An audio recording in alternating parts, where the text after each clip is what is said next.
പാലസ്തീൻകാരും തമ്മിൽ തോന്നുന്നു. അല്ലാതെ നടന്ന കൊലപാതകങ്ങൾ ഈ കേരളത്തിൽ മാത്രം 311 കൊലപാതകം നടത്തിയിട്ടുണ്ട്. അറിയോ? കഴിഞ്ഞ കൊല്ലം കടുവ കൊന്നതല്ല, പുലി കൊന്നതല്ല, മനുഷ്യർ കൊന്നതാണ്. ഈ കൊലപാതകം മുഴുവൻ എങ്ങനെയുണ്ടായി?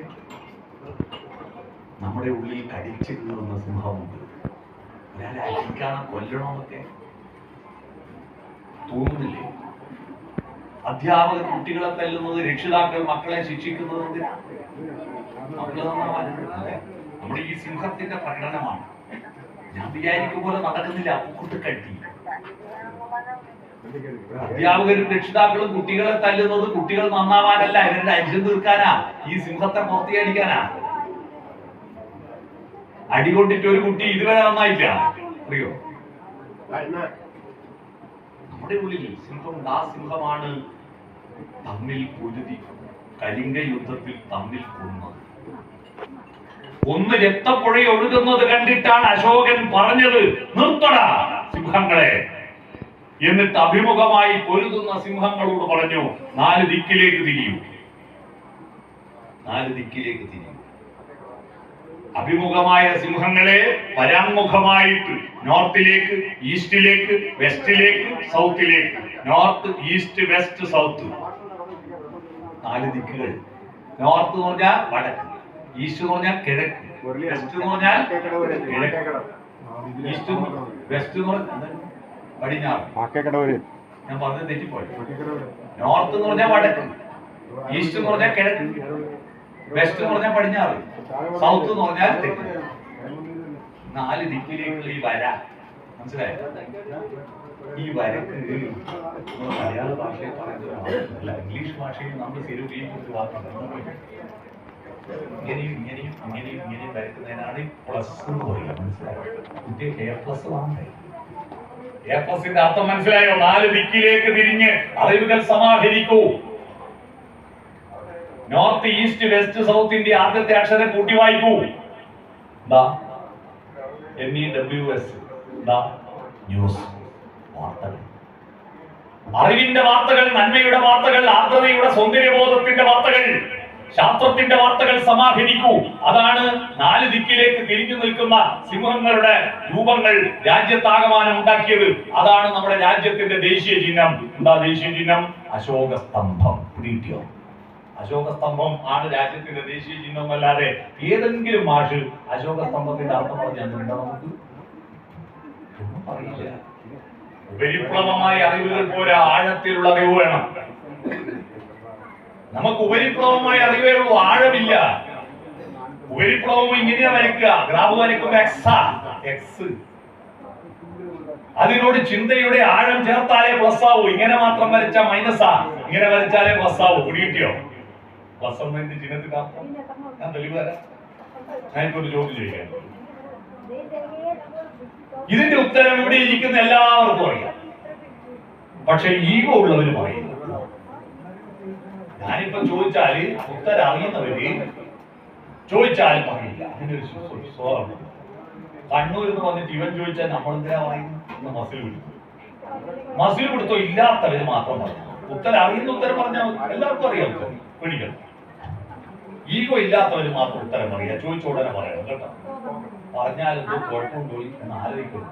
കേസൊന്നും ചോദ്യം ഇല്ല. തേനുണ്ടാക്കുന്ന ആരാ? തേനുണ്ടാക്കുന്ന ആരാ? തേനീച്ച. ഉത്തരം തെറ്റാണ്. ഉത്തരം തെറ്റാണ്. ഒന്നുകൂടി ഞാൻ ചോദിക്കാം. തേനുണ്ടാക്കുന്ന ആരാ? ആദ്യം ചോദിച്ചപ്പോ തേനീച്ച എന്ന് പറഞ്ഞില്ലേ, അത് എക്സാ നിലവിലുള്ള ധാരണയാണ്. രണ്ടാമത് തെറ്റാന്ന് പറഞ്ഞപ്പോ ആഴത്തിൽ ചിന്തിച്ചു. ഇതിനാണ് സഹനാവതു സഹനോ ഭുനക്തു. അറിവുകൾ ഒരുമിച്ചിരുന്ന് ചർച്ച ചെയ്യണം. വാദിക്കലും ജയിക്കലുമല്ല, അറിയലും അറിയിക്കലുമാണ്. ഇത് പറഞ്ഞതാ, അറിയലും അറിയിക്കലും. ഒരുമിച്ചിരുന്ന് ചർച്ച ചെയ്തതാണ് ഉപനിഷത്തുകൾ ഉണ്ടാക്കിയത്. ഉപനിഷത്ത് എന്ന വാക്കിന്റെ അർത്ഥം ഉപനിഷ്ഠരായി വിശേഷ സത്യത്തെ പറ്റി ചർച്ച ചെയ്യുന്നതിനെയാണ് ഉപനിഷത്ത് എന്ന് പറയാ. അപ്പൊ അടുത്തിരുന്ന് ചർച്ച ചെയ്തത് പക്ഷെ ഭുജിക്കണം. തേനായ തേനെല്ലാം മണ്ണിൽ തൂവിപ്പോന്നില്ലേ? എല്ലാ പൂവിലെ തേനും തേനീച്ച കുടിക്കുന്നുണ്ടോ? 3 കോടി വർഷമായി തേനി പൂവുകൾ ഈ ഭൂമിയിൽ ഉണ്ടായി, അന്നെല്ലാം തേനുണ്ടായിരുന്നു. ഇത്രയും തേന് മണ്ണിൽ വീണിട്ടും എന്താ മണ്ണിന് മധുരമില്ലാത്തത്? തേന് മുഴുവൻ മണ്ണിൽ അരിഞ്ഞു ചേർന്നിട്ട് എന്താ മണ്ണിന് മധുരമില്ലാത്തത്? സിമ്പിളാണ് ഉത്തരം. തേനൊരു ഭക്ഷണ സാധനമാണ്. 2 ദിവസമേ നിൽക്കൂ, കിട്ടും. 2 ദിവസത്തിൽ കൂടുതൽ തേന് നിൽക്കില്ല, കിട്ടുപോകും. അപ്പൊ നിങ്ങളുടെ മനസ്സിൽ ഇപ്പോൾ ഒരു സംശയം വന്നില്ലേ? എന്റെ വീട്ടിൽ ഒരു കുപ്പി തേൻ കൊണ്ടുവച്ചിട്ട് മാസം 6000 കിട്ടുപോയിട്ടല്ലോ. അത് പൂവിലെ തേനല്ല. പൂവിൽ നിന്ന് തേനീച്ച തേന് ശേഖരിച്ച് അത് അപ്പടി തേൻവലയിൽ കൊണ്ടുപോയി വെച്ചിരുന്നെങ്കിൽ കിട്ടുപോകും. തേനീച്ച അത് കുടിച്ച് ദഹിപ്പിച്ച തേനാണ് തേൻവലയിൽ കൊണ്ടുപോയി. മനസ്സിലായോ? അതാ സഹനോപുരം. ആരാ തേനീച്ച മനസ്സിലായോ? നമ്മുടെ വിദ്യാർത്ഥികൾ. എന്താ തേനെന്ന് മനസ്സിലായോ? പുസ്തകത്തിലെ എന്താ പുസ്തകം മനസ്സിലായോ? പൂക്കൾ പുസ്തകം. ഈ പുസ്തകങ്ങളാകുന്ന പൂക്കളിൽ അറിവാകുന്ന തേന് കുട്ടികൾ എടുത്ത് നേരെ ഇവിടെ കൊണ്ടുപോയി വെച്ചാൽ കിട്ടുപോകും. അവരുടെ സ്വന്തം ചിന്തകൾ ചാലിച്ച് ചേർത്ത് ദഹിപ്പിക്കണം. തേനീച്ച അത് കുടിച്ച് ദഹിപ്പിച്ച തേനാണ് തേൻവലയിൽ കൊണ്ടുപോയി വെക്കുന്നത്. അപ്പോഴത് ഔഷധ ഗുണമുള്ളതും ഏറെക്കാലം നിൽക്കുന്നതുമാകുന്നു. അതാ സഹനോഭുനത്വം. നമ്മുടെ രാജ്യത്തുള്ള ഉപനിഷത്തുകളിലെയും വേദങ്ങളിലെയും അറിവ് കേവലം എടുത്തിട്ട് ബൈഹാത്ത് പഠിക്കലല്ലാതെ അത് ആഴത്തിൽ ചിന്തിച്ചിട്ട് കാലത്തോടും ദേശത്തോടും കണക്ട് ചെയ്യാൻ മറന്നുപോയിട്ടാണ് ഇന്ത്യ രാജ്യം തകർന്നത്. ഇന്ത്യ രാജ്യം ഭയങ്കര ബുദ്ധിമാന്മാരുടെ രാജ്യമായിരുന്നു. അമേരിക്ക എന്ന് പറഞ്ഞ ഒരു രാജ്യത്തെ കൊളംബസ് കണ്ടുപിടിക്കുന്നതിന് 1500 വർഷം മുമ്പ് യൂണിവേഴ്സിറ്റി ഉണ്ടായിരുന്നില്ലേ? ഏതാ യൂണിവേഴ്സിറ്റി എന്നറിയാമോ? നളന്ദ, തക്ഷശില, ശാരദ. 3 സർവകല. ശാരദ കാശ്മീരിലെ സർവകലാശാല. 18 പുരാണങ്ങളും 25,000 പേരുണ്ടായിരുന്നില്ല ഇന്ത്യയിൽ. നമുക്കെല്ലാം പേരിട്ടില്ല. പുരാണത്തിൽ നിന്നല്ലേ രാമനും കൃഷ്ണനും ഗോവിന്ദനും ഗോപാലനെല്ലാം പേര് വന്നത്? പുരാണത്തിൽ നിന്നെടുത്തല്ലേ. ഇപ്പൊ അടുത്ത കാലത്ത് ആ പുരാണത്തിൽ ഇല്ലാത്ത പേര് വന്നത്. പക്ഷെ നോക്കുമ്പോ ആ പേരൊന്നും ഒരു അർത്ഥമില്ല. ഇപ്പോഴത്തെ കുട്ടികളെ പേര് നമ്മൾ പറഞ്ഞു. എന്റെ നാട്ടിൽ ഒരു കുട്ടിയുടെ പേര് ടിങ് ടോം. ടിങ് ടോം. ഞാൻ ചോദിച്ചു, ജപ്പാനീസ് പേരാണോ? അല്ല. പിന്നെന്താ? രാത്രിയിൽ കുട്ടീന്റെ അച്ഛനും അമ്മയും തർക്കം ഏതാ പേരിടുന്നത്. തർക്കം മൂത്തിട്ട് പാതിരിയായിട്ടും ഇവര് ഉറങ്ങാഞ്ഞപ്പോ ഈ കുട്ടീന്റെ അമ്മേന്റെ അച്ഛൻ പറഞ്ഞു, നാളെ രാവിലെ ആദ്യം കേൾക്കുന്ന പേര് ഏതാണോ അത് ഇട്ടോ. അപ്പുറത്തെ ഗോവിന്ദേട്ടൻ വന്നിട്ട് കോളിംഗ് ബെല്ല നടത്തി. ടിങ് ടോം. അതപ്പഴും. അതാണ് പണ്ടത്തെ പേരുകൾക്കെല്ലാം കൃത്യമായ അർത്ഥമുണ്ട്. അർത്ഥമില്ലാത്ത ഒരു പേര് പോലും പുരാണത്തിലില്ല. അത്തരത്തിൽ 100 മക്കൾക്ക് പേരിട്ടില്ലേ ധൃതരാഷ്ട്രൻ? 2 മക്കൾക്ക് പേരിടാൻ കണ്ടനെറ്റ് തപ്പുക, കണ്ടാലോടെല്ലാം ചോദിക്കുന്നു അല്ലേ? 100 മക്കൾക്ക് പേര് ഒന്നുപോലും ആവർത്തിച്ച് വരാതെ ഇട്ടില്ലേ? അങ്ങനത്തെ 25,000 പേരിട്ടത് ചെറിയ ബുദ്ധിയാണോ? ആ 25,000 പേരുകാരെ കൂട്ടിച്ചേർത്തുകൊണ്ട് ലക്ഷക്കണക്കിന് കഥകൾ ഉണ്ടാക്കിയില്ലേ? ആ കഥകൾ ഒന്നും തന്നെ പരസ്പര വിരുദ്ധമാകാതെ എഴുതി വെച്ചില്ലേ? ചെറിയ ബുദ്ധിയാണ്. വേദങ്ങളെല്ലാം ചൊല്ലിപ്പഠിക്കുകയായിരുന്നു, ഒന്നും എഴുതി പഠിക്കുന്നില്ല. വേദങ്ങൾ പഠിപ്പിക്കുന്ന ആളെ എന്താ പറയാന്നറിയോ? ഓദിക്കം. ഓദിക്കം എന്ന് പറഞ്ഞാൽ ഓതി പഠിക്കുന്നവർ, എഴുതി പഠിക്കുന്നവരല്ല, ഓതി പഠിക്കണം. ഈ ഓതി പഠിച്ചാലുള്ള ഒരു കുഴപ്പം, ചില ആൾ ഓർമ്മശക്തിക്ക് അനുസരിച്ച് ചിലത് വിട്ടുപോയില്ലേ? ചൊല്ലുമ്പോ ചിലത് കൂട്ടിച്ചേർക്കും. ഇപ്പൊ ഗാനങ്ങളൊക്കെല്ലാം ചില പാട്ട്, ശരബിന്ദുമല ദീപനാളം മീട്ടി എന്നൊരു ഗാനം പാട്ടില്ലേ? ഇല്ലേ? അതിലെന്തോ അപാകതയില്ല. ഞാനിപ്പോ പാടിയത് ശരബിന്ദുമല ദീപനാളം മീട്ടി സുരഭിലയാമങ്ങൾ ശ്രുതി മീട്ടി. ഞാൻ ചൊല്ലിയാൽ എന്തെങ്കിലും തെറ്റുണ്ടോ? എല്ലാവരും ശരബിന്ദു എന്നാ പറയുക. ശരബിന്ദു എന്ന് പറഞ്ഞൊരു ബിന്ദു ഇല്ല, ശരബിന്ദുവാ. ശരത്കാലത്തെ ഇന്ദു മേ ചന്ദ്രൻ. എന്റെ നാട്ടിൽ ഒരു ടൂർ പോയി കൊടകിൽ. ഒന്നിച്ച് പഠിച്ചവർ ബസ്സിൽ ഇരുന്നിട്ട് ഇടത്തുഭാഗത്തിരിക്കുന്നവരും വലത്തുഭാഗത്തിരിക്കുന്നവരും തമ്മിൽ ഒരു പാട്ട് മത്സരം, അന്താക്ഷരി. ഒരു പാട്ടിന്റെ പല്ലവി പാടിയിട്ട് അതിന്റെ അവസാനത്തെ വാക്കിന്റെ ആദ്യത്തെ അക്ഷരം വെച്ചിട്ട് അടുത്ത ടീം തുടങ്ങും. അപ്പൊ എനിക്ക് ഒരുപാട് സിനിമ പാട്ട് അറിയുന്നതുകൊണ്ട് എന്റെ കൂട്ടത്തിലുള്ളവർക്ക് ഒരു ഭയങ്കര അഹന്ത നമ്മളെ തന്നെ ചെയ്യും. പക്ഷെ കാലക്കേടിന് നമുക്ക് നാന്നുള്ള അക്ഷരം പരാവർത്തിച്ചു. നാ എന്ന് തുടങ്ങുന്ന എന്റെ അറിവിലുള്ള പാട്ടെല്ലാം പാടിയിട്ടും ഞാൻ ഇനി സ്വകാര്യം പറഞ്ഞു, ഇനി നാം വന്ന് എനിക്കറിയില്ല നാം തുടങ്ങുന്ന പാട്ട്. അത് മറ്റേ കൂട്ടി സ്വകാര്യം കിട്ടും. അവരാലോചിച്ച് കുടിച്ചിട്ട് നാന്നുള്ള പാട്ട് ഇപ്പൊ അവർക്ക് തോന്നി ഇപ്പൊ തോക്കും. സമ്മതിച്ചോ പറയാന്ന് പറയുമ്പോ ഞാൻ ഒറ്റപ്പാട് നട്ടപ്പാതിരവായി നേരം പനിനീർ കുളിരമ്പിലി നമ്മൾ ജീവിക്കുന്നു. സത്യത്തിൽ അങ്ങനെ ഒരു പാട്ടില്ല. പാതിരാവായി നേരൊന്നേ ഉള്ളൂ. നട്ട ഞാൻ തൂക്കിയതാ. മനസ്സിലായോ? നാലുള്ള അക്ഷരം കിട്ടാൻ വേണ്ടി അവർക്ക് പൊട്ടന്മാർക്ക് മനസ്സിലായില്ല. ഞാൻ പറഞ്ഞു വന്നത്, ഇത്തരത്തിൽ വേദങ്ങളിൽ ഒരുപാട് കൂട്ടിച്ചേർക്കലുകളും കുറെ ഒഴിഞ്ഞുപോക്കുണ്ടായി. അതിന് അക്കാദമിക ഭാഷയിൽ കൂട്ടിച്ചേർത്തതിന് പ്രക്ഷിപ്തങ്ങൾ എന്ന് പറയും, വിട്ടുപോയതിന് യുക്തങ്ങൾ എന്ന് പറയും. ഇങ്ങനെ വേദത്തിന്റെ മൂല്യം നഷ്ടപ്പെട്ടു പോയപ്പോ കൃഷ്ണദ്വൈവായനം എന്ന് പറയുന്ന ഒരു മനുഷ്യൻ ഇത് മുഴുവൻ കലക്ട് ചെയ്ത് എഡിറ്റ് ചെയ്ത് പബ്ലിഷ് ചെയ്തു, സമ്പാദിച്ചു. എല്ലാ വേദങ്ങളും ചൊല്ലി ചൊല്ലി കേട്ടു, പഠിച്ചു, സംശോധനം നടത്തി, എഡിറ്റ് ചെയ്തു, തകരാറുകൾ പരിഹരിച്ചു. എന്നിട്ട് ഋക്ക്, യജുസ്, സാമം, അഥർവം 4 പാർട്ടാക്കി അയാള് ഈ 4 പഠിക്കും. സമ്പാദകൻ, സംശോധകൻ, പ്രസാദകൻ എന്നീ 4 വാക്കുകൾക്ക് പറയുന്ന വാക്കാണ്, പകരം പറയുന്നതാണ് വ്യാസൻ. ഇങ്ങനെയാണ് വേദവ്യാസൻ ഉണ്ടായത്. ചെറിയ ബുദ്ധിയാണ്. ഇതെല്ലാം പോട്ടെ. മറ്റൊരു കാര്യം പറയാം. നമ്മളെല്ലാം ആലപ്പുഴ മെഡിക്കൽ കോളേജായാലും കോട്ടയം മെഡിക്കൽ കോളേജായാലും തൃശ്ശൂർ കോഴിക്കോട് മെഡിക്കൽ കോളേജായാലും നടക്കുന്ന ഇംഗ്ലീഷ് മരുന്നിന്റെ ചികിത്സയല്ലേ? ഇതെപ്പോഴാണ് ഇംഗ്ലീഷ് മരുന്ന് കണ്ടുപിടിച്ചത്? 250 കൊല്ലമായിട്ട്. മെന്റലിയഫ് എന്ന് പറയുന്ന ഒരാള് രാസവസ്തുക്കളുടെ രാസനാമം നിശ്ചയിച്ച് അതിനൊരു ഒരു വാക്കുകൾ നിശ്ചയിച്ച് ഒരു പട്ടികയെപ്പെടുത്തി 104 മൂലകങ്ങളെ നിശ്ചയിച്ച്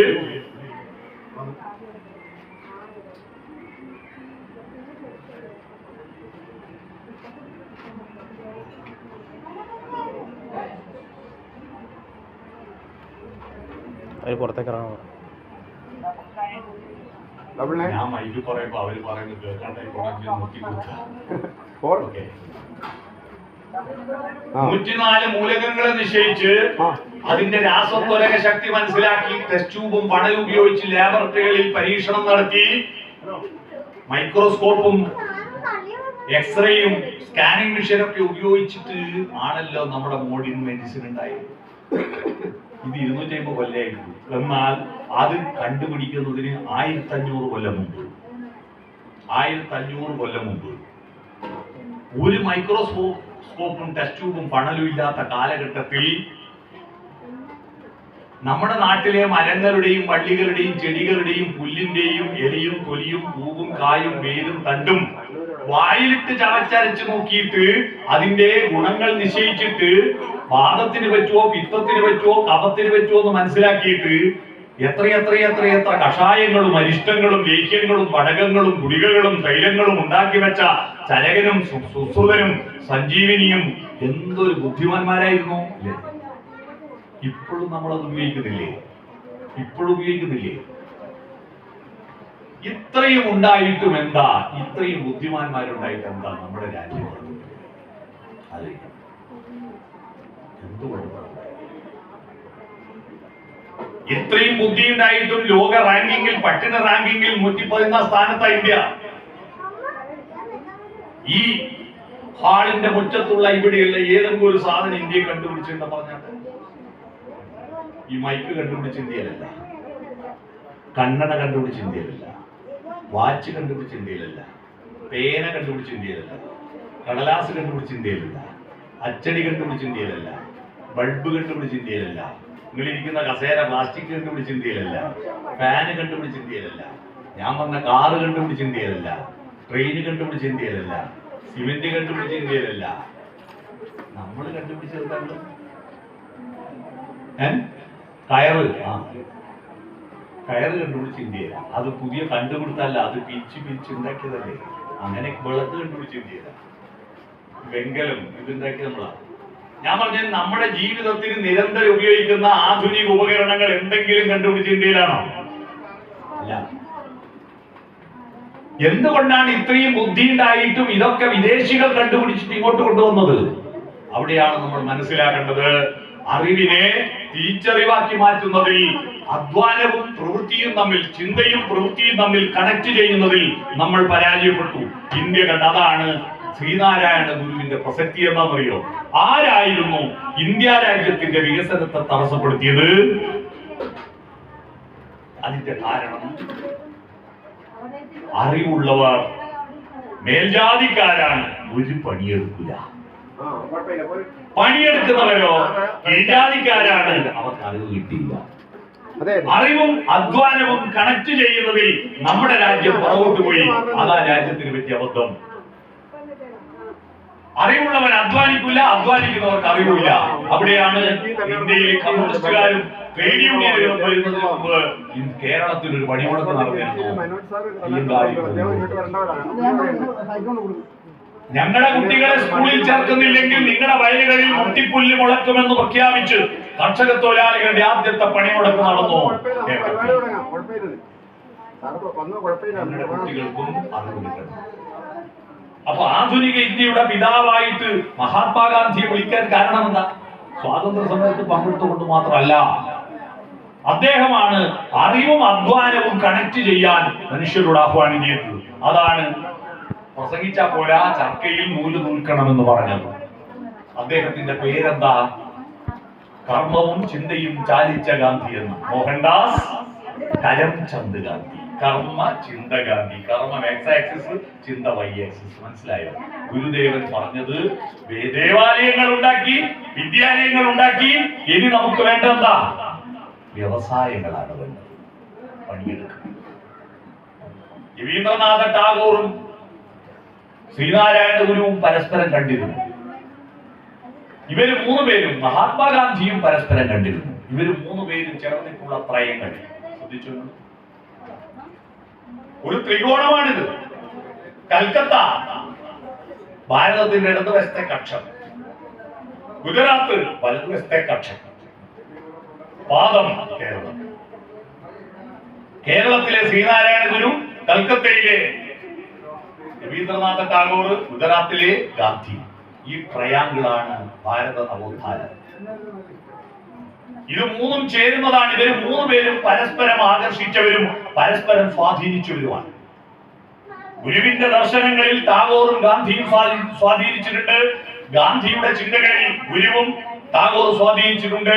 ടാഗോറിന്റെ കൃതികളിൽ ഗുരുവിന്റെയും ഗാന്ധിയുടെയും ദർശനങ്ങളും. ഇത് മൂന്നും പരസ്പര പൂരകങ്ങളാണ്. ഈ പ്രപഞ്ച വിധാതാവിന്റെ പരമാത്മാവും ജീവാത്മാവും തമ്മിലുള്ള ബന്ധമാണ് ഗുരുവിന്റെ കൃതികളിൽ അധികവും കാണുക. കരുണാകര, ആദിമഹസ് അല്ലേ?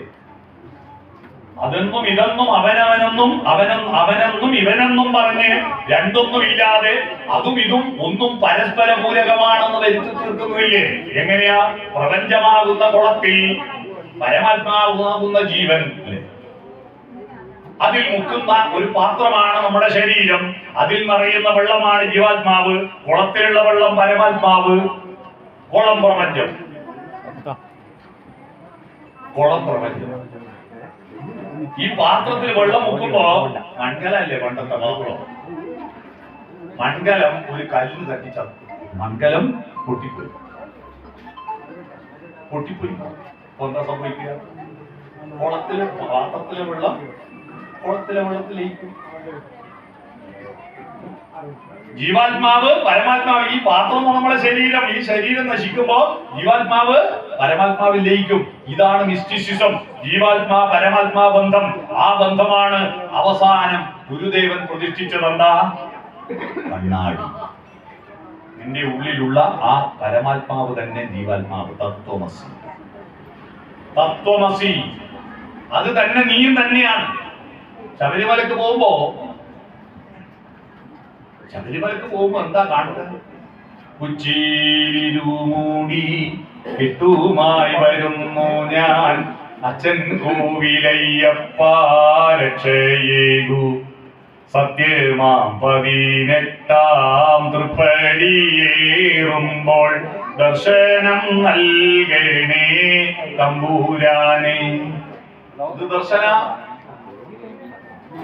യോഗപ്പെട്ട ആസനസ്ഥനായിരിക്കുന്ന ധർമ്മശാസ്താവിന്റെ വിഗ്രഹമാണോ? അല്ല. അതുക്കും മേലെ അവിടെ എഴുതി വെച്ചിട്ടുണ്ട് തത്വമസി.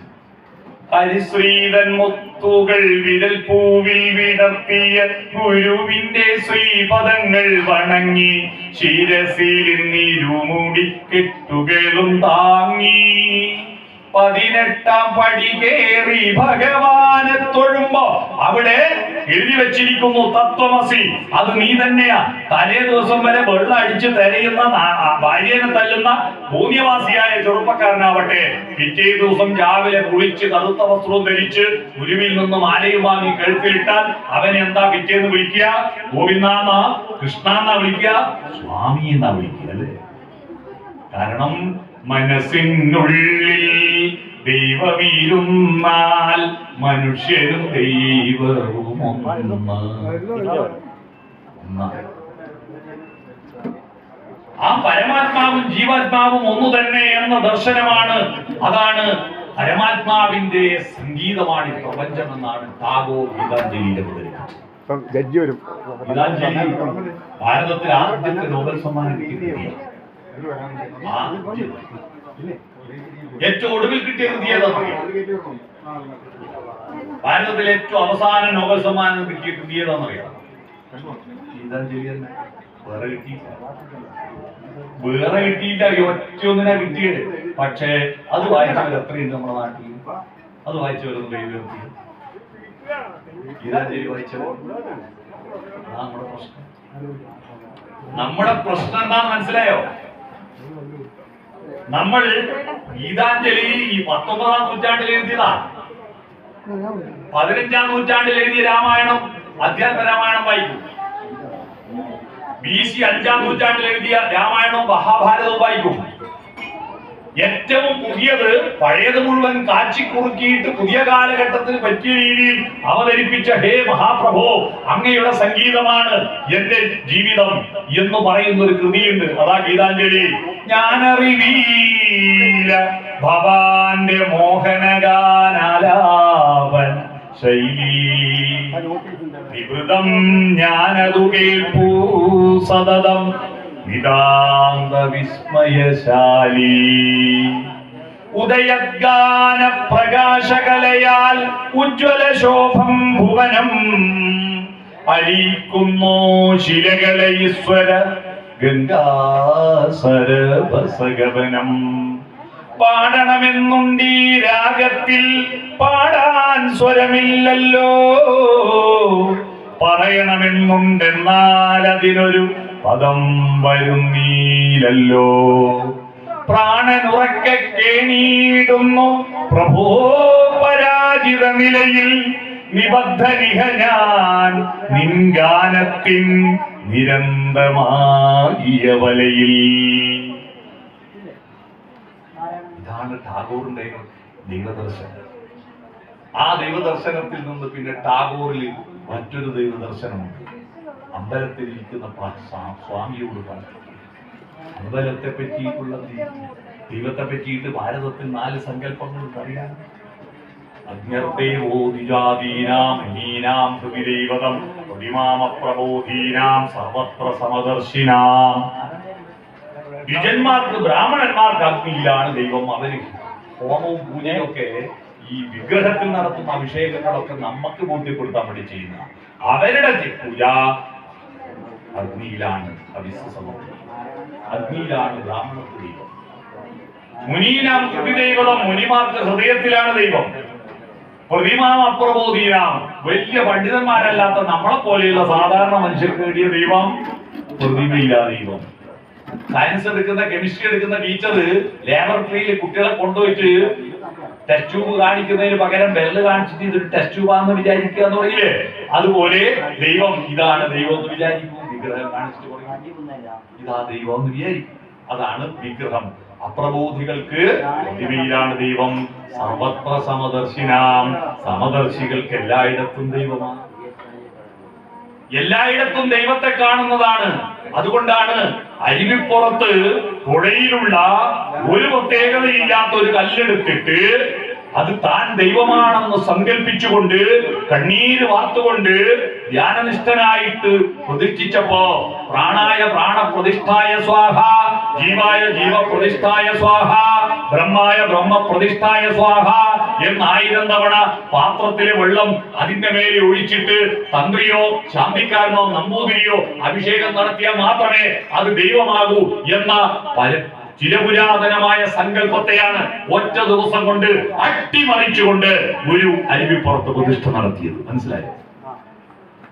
എല്ലാറ്റിലും ദൈവമുണ്ട്. മണ്ണിലും വിണ്ണിലും തൂണിലും തുരുമ്പിലും ദൈവമിരിക്കുന്നു, അവൻ കരുണാമയനായി.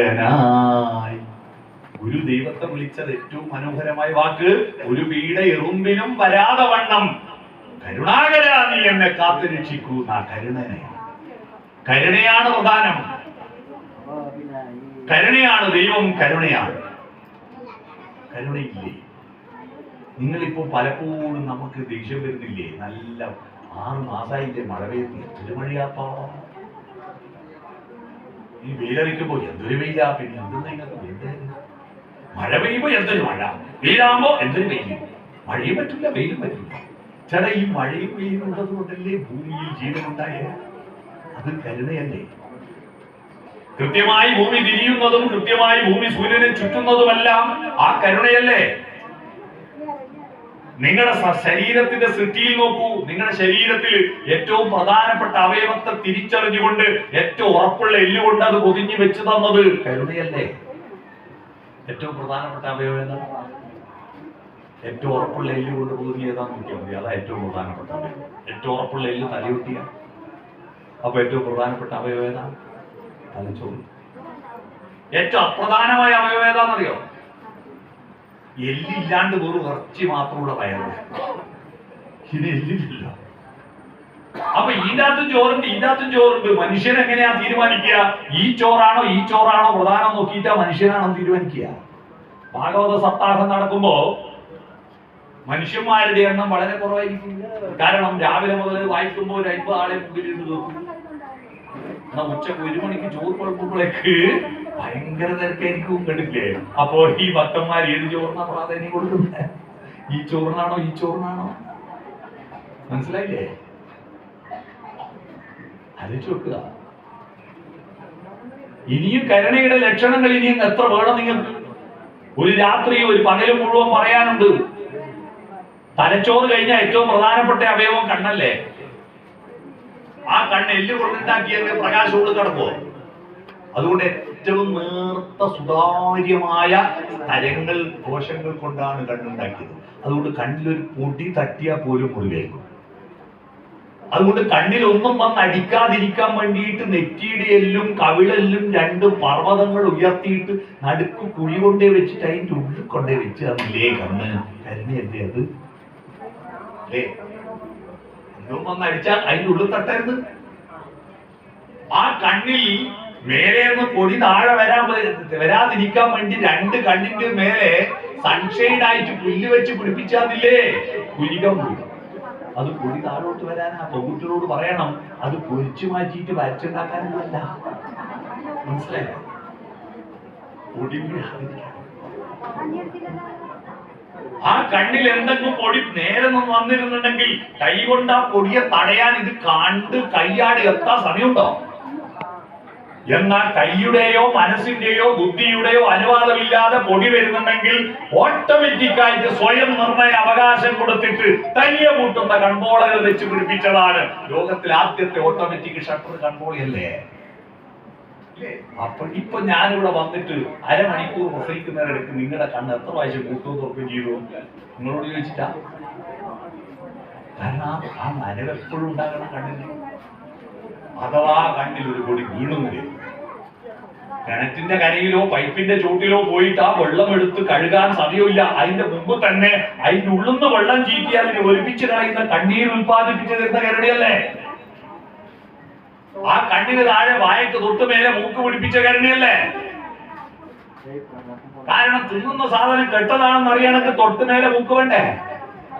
നമ്മളെ സൃഷ്ടിയിൽ മൂക്ക് പറയിലാണെങ്കിൽ നിങ്ങൾ ആലോചിച്ചു നോക്കട്ടെ, ഓരോന്നും ഭാര്യ കീട കൊണ്ട് മടപ്പിച്ചിട്ട് തിന്നണ്ടേ?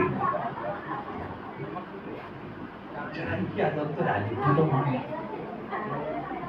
ഈ അത്ഭുതമായ ശരീരവും മനുഷ്യജന്മവും കിട്ടിയിട്ട് ചില ആള് പറയൂ, എന്തൊരു നരകമാപ്പാ ജീവിതം, അവരെല്ലാം അടിച്ചു കൊല്ലല്ലോ, നരനായി ഇങ്ങനെ ജനിച്ചു ഭൂമിയിൽ നരകവാരി ഇതാണ് നമ്മുടെ രാജ്യത്തെ നരകമല്ല. ഈ നിത്യഹരിതയം ഭൂമിയിലല്ലാതെ മാനസ സരസുകളുണ്ടോ, ചന്ദ്രികയുണ്ടോ, സ്വപ്നങ്ങളുണ്ടോ, സ്വർണ്ണമരാളങ്ങളുണ്ടോ? അതുകൊണ്ട് ഈ ഭൂമിയിൽ തന്നെ അങ്ങോട്ട് കെട്ടിയെടുക്കണേ, നല്ല പ്രാർത്ഥിക്കണം. എന്താ ഈ മനോഹര തീരത്ത് തരുമോ ഇനിയൊരു ജന്മം കൂടി? അല്ലാതെ അഥവാ ഞാൻ മുൻപൊരു മരിച്ചുപോയ വിവരം നിങ്ങൾ അറിഞ്ഞു, ബോസിലിങ്ങനെ വാട്സപ്പിൽ നമ്മളെ ഒന്ന് പ്രസംഗിക്കാൻ വന്നാൽ ചത്തുപോയി കേട്ടോ എന്ന് വിവരം കിട്ടിയാൽ നിങ്ങൾ ഒരു ആള് എന്നോട് നിത്യശാന്തി, അദ്ദേഹത്തിന്റെ ആത്മാവിന് നിത്യശാന്തി നേരെ ഞാൻ അങ്ങനെ വേണ്ട. എനിക്ക് പുഴുവായിട്ടാ പുഴുവായിട്ട് ഈ ഭൂമിയിൽ വീണ്ടും ജനിക്കണം. നിത്യശാന്തിന് എന്ത് കഴിയും? ഈ ഭൂമിയുടെ ആ പോസിറ്റീവ്നെസ് ഉണ്ടാക്കിയിരിക്കുന്ന കരുണാകരൻ, മനസ്സിലായോ? ആ കരുണാകരനായിരിക്കുന്ന ദൈവത്തോടാണ് ദാവൂദ് പറഞ്ഞത്, അങ്ങയുടെ സംഗീതമാണ് ഈ പ്രപഞ്ചം. ആ പ്രപഞ്ചത്തിൽ ഈ ഭൂമിയിൽ വികാസം ഉണ്ടാക്കുന്നതിനാരാ?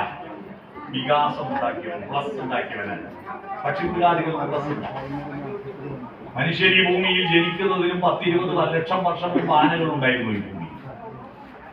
ആനകൾ 20 ലക്ഷം വർഷം മുമ്പ് എങ്ങനെയാ ഭൂമിയിൽ ജീവിച്ചത്, അതേപോലെ തന്നെയാ 2025 ജീവിക്കുന്നത്. എന്തെങ്കിലും ഒരു മാറ്റമുണ്ടോ? ആനക്കോ, കടുവക്കോ, പുലിക്കോ, മാനിനോ എന്തെങ്കിലും ഒരു മാറ്റമുണ്ടോ? അന്നും ഇന്നും എന്നും ഒരുപോലെ. തൃശ്ശൂർ പൂരത്തിന് തിരുവമ്പാടിന്റെ 30 ആനയും പാറമേക്കാവിന്റെ 30 ആനയും കുടമാറ്റം നടത്താൻ വേണ്ടിയിട്ട് ആ ഗോപുരത്തിൽ നിന്ന് പുറത്തേക്ക് അങ്ങ് വരുമ്പോ ഇത് കാണാൻ വേണ്ടിയിട്ട് 5 ലക്ഷം ആളുകൾ നോക്കി നിൽക്കുന്നുണ്ടല്ലോ. ഇത്രയാളെ നോക്കി നിൽക്കുമ്പോൾ ഒരു ട്രൗസർ എടുക്കണമെന്നുള്ള ചിന്ത ഒരു ആനയ്ക്ക് ഇതുവരെ.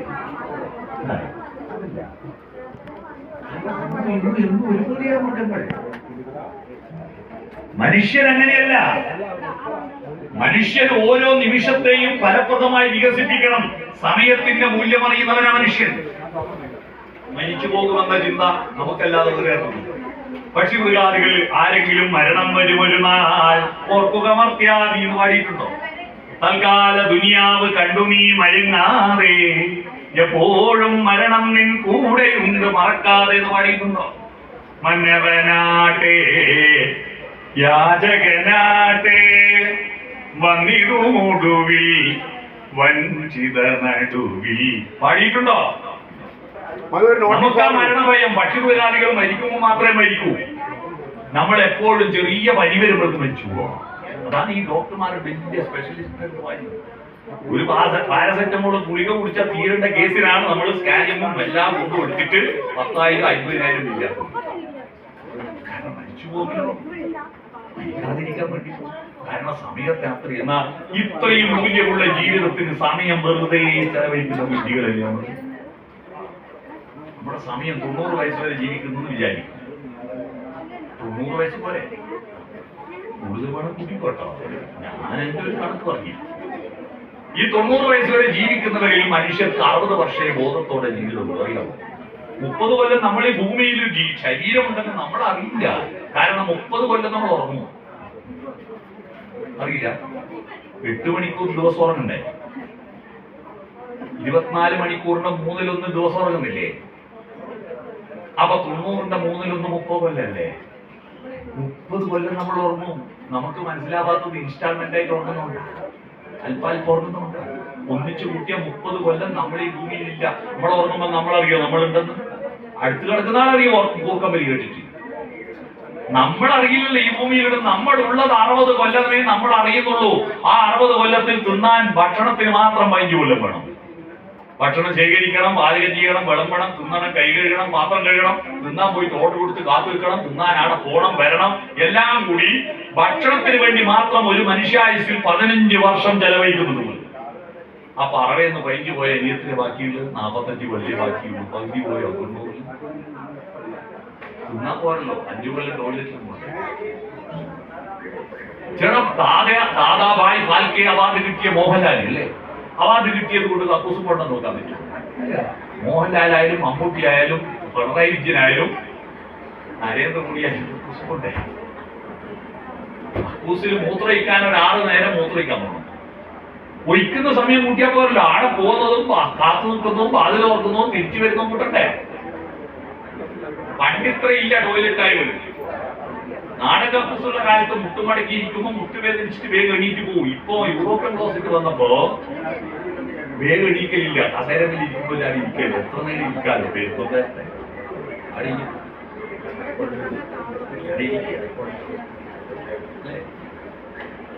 ചെറുപ്പക്കാരിൽ മൊബൈൽ ഫോൺ കൊടുത്തിട്ടായിരുന്നു ആടറിയാത്തോട് ബൾബും ഡൗൺലോഡ് ചെയ്യും. 2 ഡൗൺലോഡിങ് നടക്കും. മേലെ നിന്നും ഡൗൺലോഡിങ്, താഴെ നിന്ന് ഡൗൺലോഡിങ്, 2 5 കൊല്ലം അങ്ങനെയും പോയോ. ഇനി എത്രേ ബാക്കി? ഇനി 40 ബാക്കിയുള്ളൂ. ഈ 40-ൽ 10 കൊല്ലം കിടന്നുപോയി.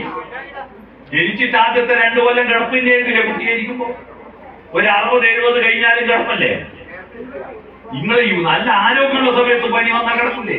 തലവേദന വന്നാൽ കിടക്കില്ലേ? അസുഖം വന്നിട്ടും മറ്റില്ലാണ്ട് പ്രായമായിട്ടും കിടക്കുന്നത് 10 കൊല്ലം ഒരാഴ്ച. അപ്പൊ 40 10 പോയ 30 ബാക്കി. ഈ 30-ൽ 5 കൊല്ലം കുളിക്കണ്ടേ, പല്ല് തേക്കണ്ടേ, പൗഡർ ഇടണ്ടേ, പൊട്ടു തൊടണ്ടേ, പുരികം പൊരിക്കണ്ടേ, പരക്കണ്ടേ, മീശ കെട്ടിയണ്ടേ, ഷേവ് ചെയ്യണ്ടേ, മുടി മുടിക്കണ്ടേ, എല്ലാം കൂടി 5 കൊല്ലം അതിന് പോയി. ഇനി എത്ര ബാക്കി? 25 കൊല്ലേ. 25 കൊല്ലേ ഉള്ളൂ നമുക്ക്. ആ 25 കൊല്ലം ഫലപ്രദമായി മനുഷ്യനാവണം. വേണ്ടേ? മനുഷ്യാണാം ധനത്വമല്ല, കുലത്വമല്ല, ഭവനത്വമല്ല, മനുഷ്യത്വമാണ്. ആ മനുഷ്യത്വത്തിലേക്ക് നയിക്കാൻ കഴിയണം. അതുകൊണ്ട് ഫലപ്രദമായി നമ്മുടെ ജീവിതത്തെ ആന്തരിക വെളിച്ചത്തിലൂടെ ബാഹ്യ വെളിച്ചം ഉൽപ്പാദിപ്പിക്കുന്ന വിധത്തിൽ പ്ലസ്സാക്കാൻ അധ്വാനവും ചിന്തയും കൂട്ടിച്ചേർത്ത് പരന്ന വായനയും ആഴത്തിലുള്ള ചിന്തയും കൊണ്ട് വിദ്യ നേടി പ്രബുദ്ധരാവാനും സംഘടിച്ച് ശക്തരാവാനും കഴിയണം. അത്തരത്തിൽ മനുഷ്യജന്മത്തിന്റെ മൂല്യത്തെ ലോകത്തിന്റെ മുന്നിൽ അവതരിപ്പിച്ചുകൊണ്ട് ഈ കേരളത്തിൽ വിധിവിശ്വാസത്തിന്റെയും ജാതിബോധത്തിന്റെയും മുഖവും പേറി തലകുമ്പിട്ട് നടന്നിരുന്ന മനുഷ്യനോട് ഉത്തിഷ്ഠത, ജാഗ്രത എന്ന് പറഞ്ഞ് ഇവിടുത്തെ മനുഷ്യനെ തലയുയർത്തി നടത്തി ദർശനങ്ങളുടെയും മനുഷ്യസ്നേഹത്തിന്റെയും അടിസ്ഥാനതയിൽ ഒരു സമൂഹത്തെ വാർത്തെടുക്കുന്നതിൽ പ്രധാനപ്പെട്ട നേതൃത്വം കൊടുത്ത ആളാണ് ആര്? ശ്രീനാരായണൻ.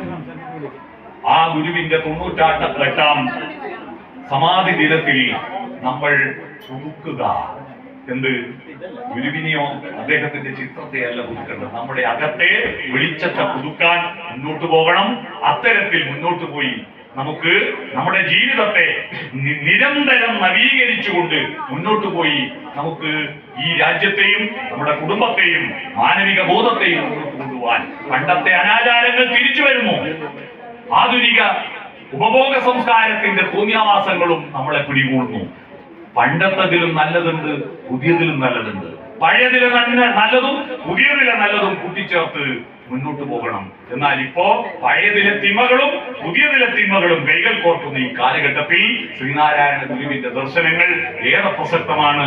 അത് കൂടുതൽ പഠിച്ച് മുന്നോട്ട് പോകാൻ ജീവിതത്തിൽ പകർത്താൻ നിങ്ങൾക്ക് കഴിയട്ടെ എന്ന് ആശംസിച്ചുകൊണ്ട് ഈ വർഷവും ഈ പരിപാടി സമാധി ദിനാചരണത്തിന്റെ പരിപാടിയുടെ ഭാഗമായി എന്നെ ക്ഷണിച്ചതിന് ഓസ്ലാൽ സാറിനോട് നന്ദി പറയുന്നു. എന്നെ കേട്ടതിന് നിങ്ങളോട് നന്ദി പറഞ്ഞുകൊണ്ട് ഈ പരിപാടിക്ക് എല്ലാവിധ ആശംസകളും അറിയിച്ചുകൊണ്ട് ഞാൻ എന്റെ ഭാഷണം ചുരുക്കുന്നു. നമസ്കാരം.